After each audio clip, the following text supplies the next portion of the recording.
Hi there, this is Diecast channel, and in this video we're going to check on some Mopars from 1958 to 1960. So stay with me to the end of this video, and don't forget to subscribe in case you haven't subscribed yet. Give me a thumbs up and click the bell for news. So let's take a better look at those cars and go for our review.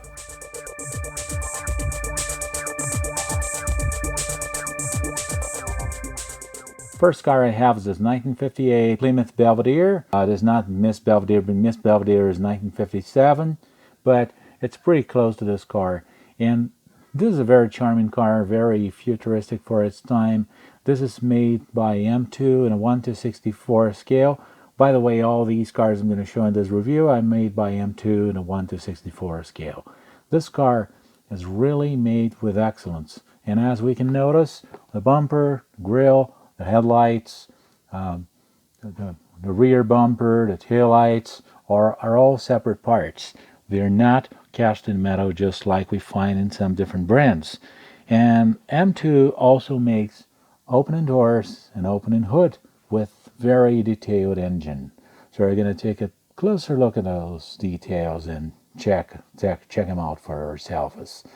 The interior of this car is also very well detailed, and the color and the painting quality are excellent. The engine is made in gold, so this engine is really pretty similar to that Miss Belvedere engine we've seen in that car when it was buried in 2007. Wheels and tires are very realistic with those white wall tires made in rubber. Wheel covers the original car, so they're very realistic, and very high quality chrome bumpers. And this emblem here that's made with the decal actually. The paint and quality is excellent, and we can even read the Belvedere right here in the tail fin quarter panel. The engine with the two carburetors, the engine bay that's very realistic. The hinges here are not really very thick if we consider that this is 1/64 scale, so it's around 2.5 inches long. That isn't really much you can do at a car this size. The headlights are made with acrylic and a chrome grille, and the chrome headlight molds here, they're very realistic. And the quality of chrome here in the bumpers and the grille is excellent. The interior that's very realistic with a very realistic steering wheel that really simulates the real one. And the vent windows and the seats are very realistic.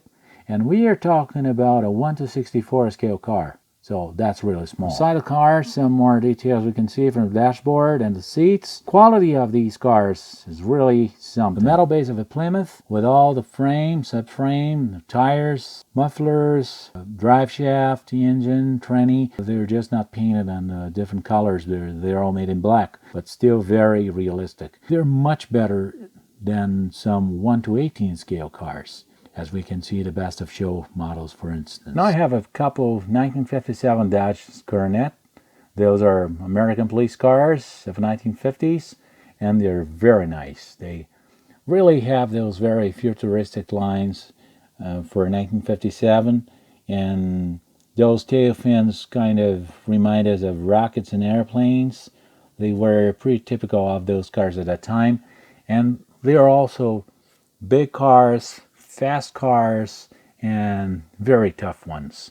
This white one has a very interesting feature. That's this speedometer right here atop the car, and on the trunk lid you can read check your speed. So if you are behind a car like that and it's riding along the highway, you can check your speed by looking at the car's speedo right here on the top. With the Dodge Coronet and the other badges, all very easy to read and very precisely made. This siren and a speedo right here atop the car, and the license plate, the dual exhaust, a chrome, a bumpers that have no flashings at all. Taillights and headlights, they're very accurate and very realistic.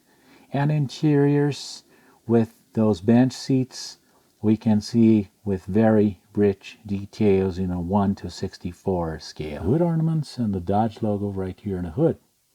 And the grille and the headlights, they're very realistic. Engine, tranny, drive shaft, mufflers, suspensions, correct tires. The detail of that speedo atop the car Of course, they're not worried about aerodynamics, but rather in a Dodge logo and a Dodge badge right here in the trunk. And the trunk lid with the license plate just like that Chrysler, the 1957 Chrysler I've shown before in the 1/18 scale.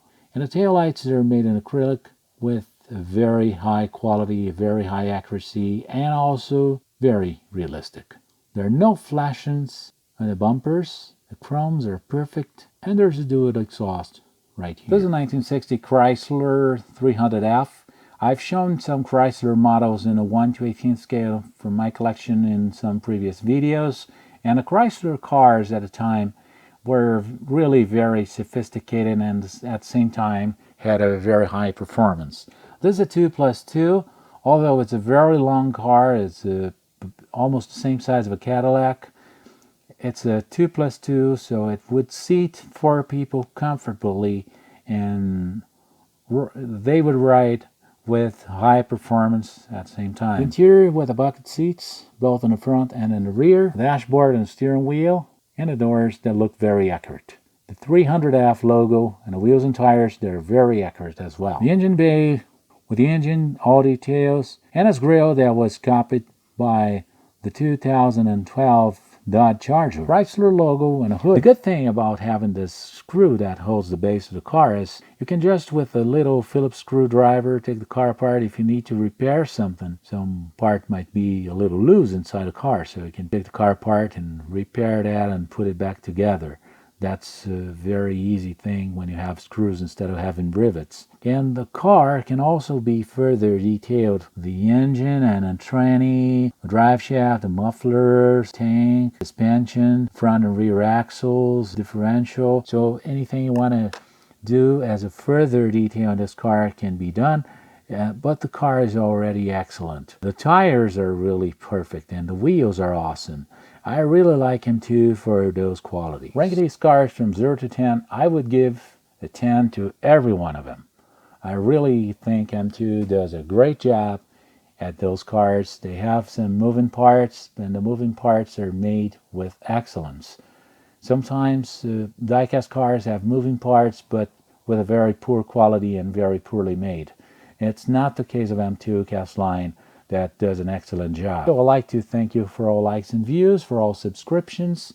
Please don't forget to subscribe in case you haven't subscribed yet.